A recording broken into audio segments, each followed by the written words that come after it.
In a chilling turn of events, the tragic killings of two up-and-coming rappers, Muna Duke and Oblak's YoungBoy, have ignited a wave of speculation and conspiracy surrounding their deaths, drawing eerie connections to the murder of King Vaughn. The duo, both representing the hard-hitting drill scene of Chicago's Oblak neighborhood, were gunned down in the early hours of May 10, 2025, just miles from home in a calculated ambush. But what's truly wild is that the man allegedly behind the trigger is now speaking out, drawing a direct line between their deaths and the unresolved murder of King Vaughn. The streets of Chicago, especially areas like Oblak, have long been plagued by gang violence, and the drill music scene, which serves as both a reflection and catalyst for these deadly rivalries, often amplifies these tensions. Oblak, located near the 6400 block of South Dr. Martin Luther King Jr. Drive, has earned its place as ground zero in the ongoing gang wars between rival factions. This neighborhood, while home to some of drill music's brightest stars, has also been the site of countless tragedies over the years. Despite efforts to curb the violence, seen in a significant drop in shootings over the past decade, the cycle of bloodshed remains unbroken, with Muna Duke and YoungBoy becoming the latest victims of this brutal reality.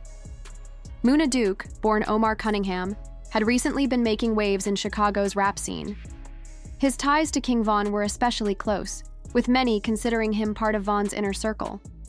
Muna had recently become a father, adding a tragic layer of complexity to the grief surrounding his death. YoungBoy, also known as YoungBoy from Jets, was another rising talent from Oblak, known for his unfiltered lyrics that spoke to the harsh realities of life in the streets. Both men had strong connections to King Vaughn, and their deaths have left the city reeling. The details surrounding the attack are chilling. It occurred just as the victims were leaving a late-night spot with a liquor license in Chicago's Edgewater neighborhood. The shooter, who pulled up in a stolen Infiniti Q50, executed the hit with precision. Following the shooting, the getaway car was abandoned and set on fire, suggesting a professional operation.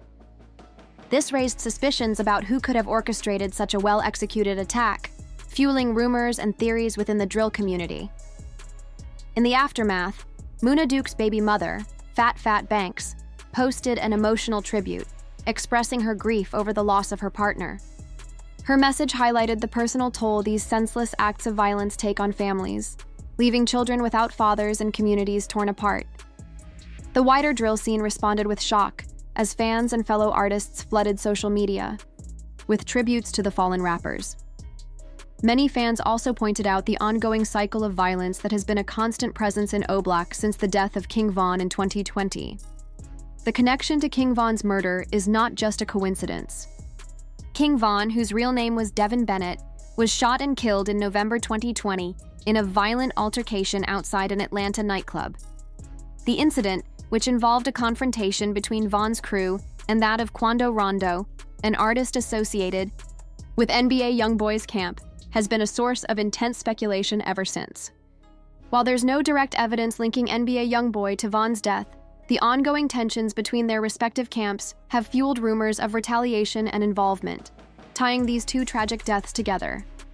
Now, with the recent killings of Muna Duke and YoungBoy, a theory is emerging suggesting that their deaths may have been a form of retribution for FBG Duck's murder, another significant figure in Chicago's drill scene who was killed in 2020.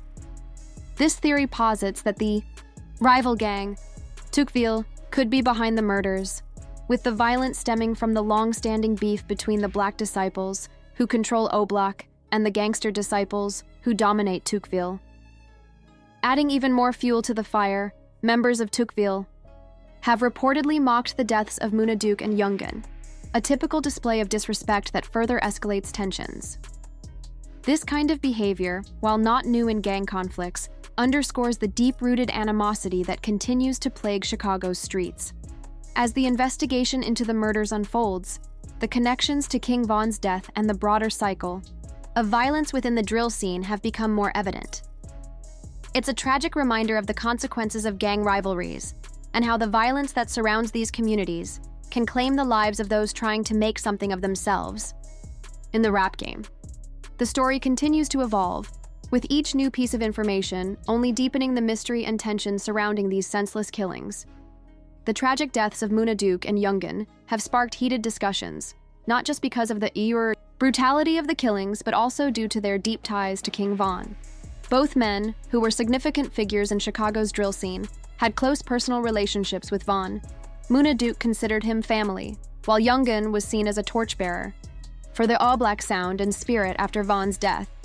Their untimely murders have raised the question of whether these deaths were somehow connected to King Vaughn's killing, potentially as part of an ongoing vendetta against those associated with Oblak. Given the shared history between King Vaughn and these two artists, it's easy to speculate that whoever was behind their deaths might have been targeting them as part of a larger revenge plot tied to Vaughn's murder. The question on everyone's mind is, could the shooter have been motivated by Vaughn's death?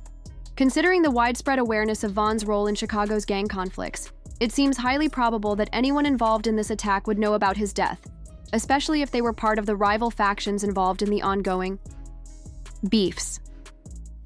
The situation becomes even more intriguing when considering the possible involvement of Tocqueville, the rival set to Oblak. The rivalry between these two factions has been long-standing, and many fans speculate that the shooters might be from Tocqueville, seeking payback for past violence.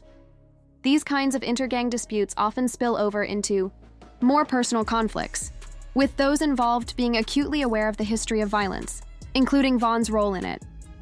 Thus, it's not a stretch to assume that the death of Muna Duke and Youngin could be tied to this larger, complicated web of gang rivalries. Now the name NBA YoungBoy has been thrown into the conversation due to his tense relationship with King Vaughn. Though he's not directly implicated in any credible reports surrounding Muna Duke and Youngin's deaths, fans continue to speculate about his potential involvement. This speculation largely stems from the history of animosity between YoungBoy and Vaughn, which started with lyrical disputes and personal beefs, particularly over Vaughn's relationship with YoungBoy's ex-girlfriend.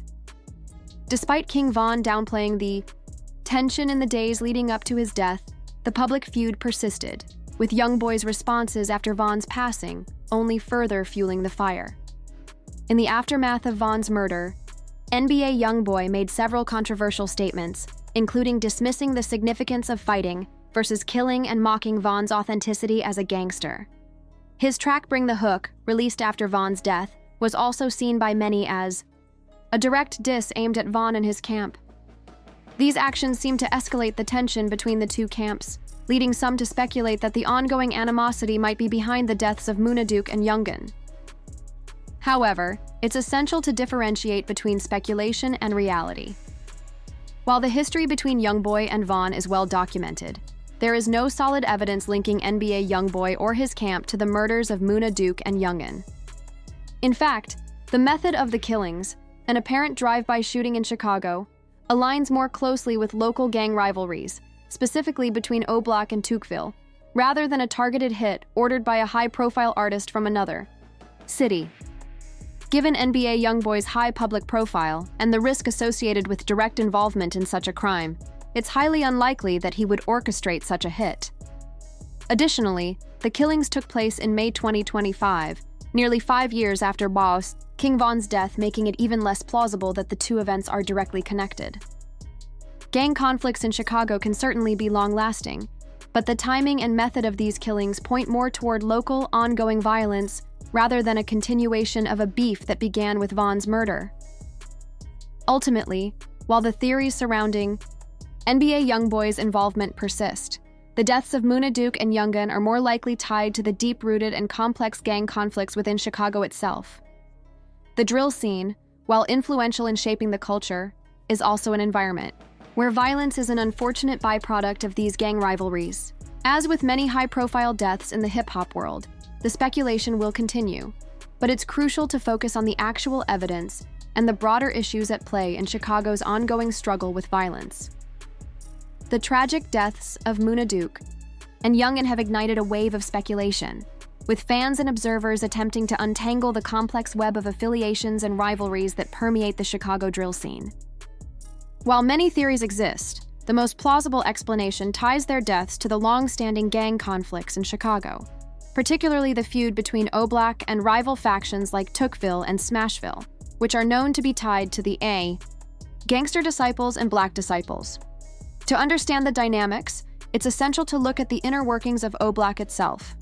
A crucial part of this group is TSG, or Turned Down Gang, a subfaction within Oblak that mainly consists of younger members, typically between 15 and 22 years old. Key figures in TSG include Nook, Zani, Muna, and others, some of whom are involved in both gang activities and drill music. The origins of TSG trace back to 2020, when it formed from members of the TQ Bully Boys and adopted its current name after the death of FBG Cash in 2022, despite some online sources, including Reddit discussions, pointing to the possibility that TSG members might claim responsibility for Muna Duke and Youngin's deaths. There's little credible evidence supporting this, and the details remain unclear. What we do know is that the shooting, which occurred on May 10, 2025 in Chicago, likely resulted from the ongoing bloodshed between Oblak and rival factions like Tukeville. The involvement of Smashville also can't be ruled out, though the exact dynamics behind the attack are still murky.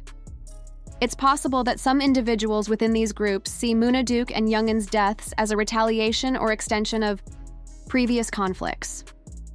On a more personal level, some fans have speculated that Muna Duke's death could be tied to his relationship with the former partner of FDD Tong, Lil Durk's late brother. This connection might have made him a target, considering the complicated personal and gang affiliations in the Chicago drill scene. However, no verified reports or credible sources have linked these deaths to Lil Durk's ongoing legal troubles or his own beefs in Los Angeles in 2022. While such connections might make sense on the surface, they remain speculative and don't hold up under scrutiny. Looking at how the Oblak community itself has reacted to the deaths offers another layer to this tragedy.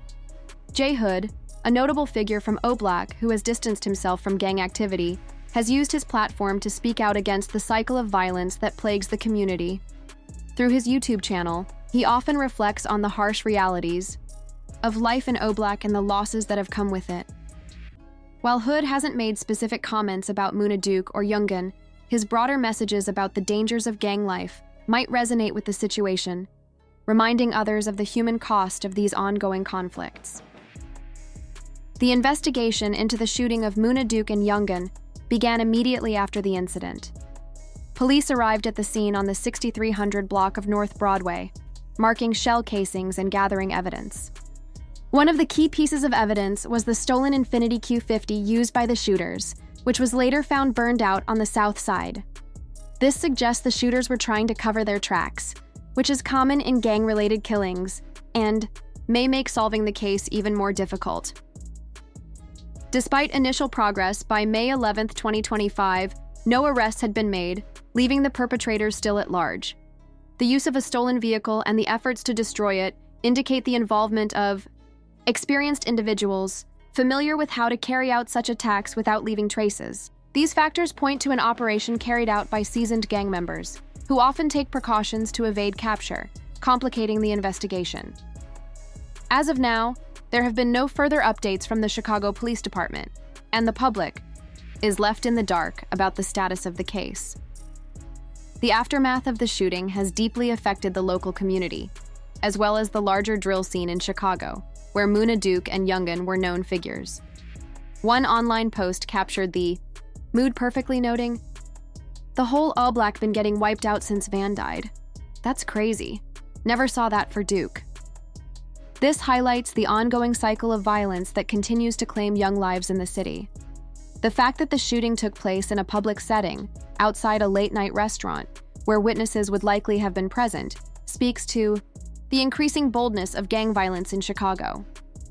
Shooters in this context often seem unconcerned with collateral damage or the presence of potential witnesses, further underscoring the brazen nature of these attacks. The overall context of gun violence in the Edgewater neighborhood paints a sobering picture. As of May 10, 2025, the area had already seen 9 people shot, 3 of them fatally, surpassing the total number of shootings and fatalities from the previous year. This uptick in violence reflects a troubling trend in the neighborhood, with violence levels now exceeding those of 2023, which had seen a much quieter period. In fact, the numbers suggest that 2025 is on track to be one of the bloodiest years in recent history, a trend that has left the community reeling. Despite these grim statistics, there has been some progress in other areas of Chicago. In Woodlawn, which includes the Oblak neighborhood, initiatives like Project Hood, led by former gang members like James Hymeth, have helped to reduce violence. Over the past decade, homicides in Woodlawn have dropped by 52%, with a notable 35% decrease in 2022 alone.